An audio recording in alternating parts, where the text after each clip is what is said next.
presented by VR Entertainment. मान के चले बबुआ लेके देवर बा कहता भौजी कहता कि तू भेटा जालू त छोड़े के मन ना करे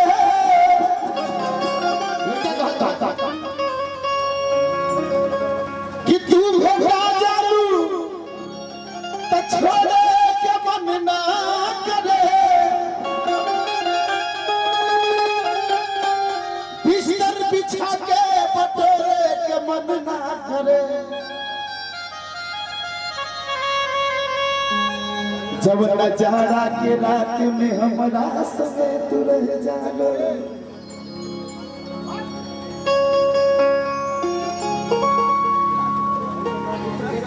कि जब नजारा के रात में हमारा संगे तू रह जालो सही कहतानी राजा है के मन ना करे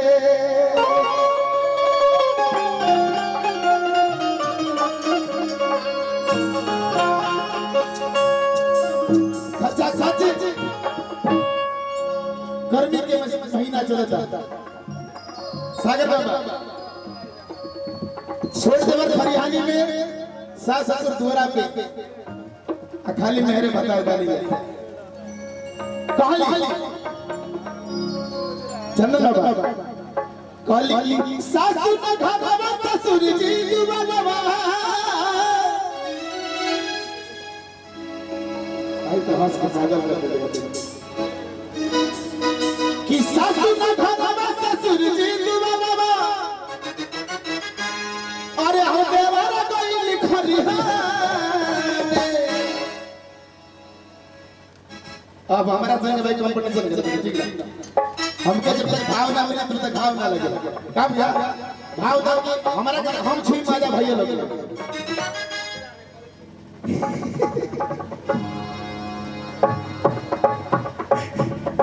सुशील भैया संगीत कर दो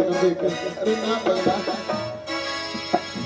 कि सासु ना घरवा ससुर जी दुबलवा अरे हे देवारा कोई लिखो दिहा उठाली राजा गोदिया में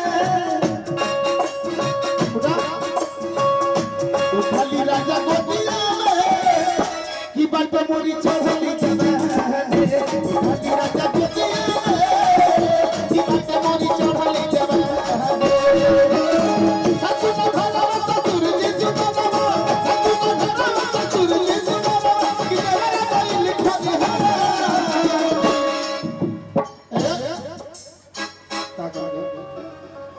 और तीनों लोग होने चलो उधर उधर चलो उधर इधर सब लोग साथ आएंगे सभी लोग साथ आएंगे चलो बाबा उठा ली राजा गोदिया में उठा ली राजा गोदिया में की बात मरी चढ़ली जवानी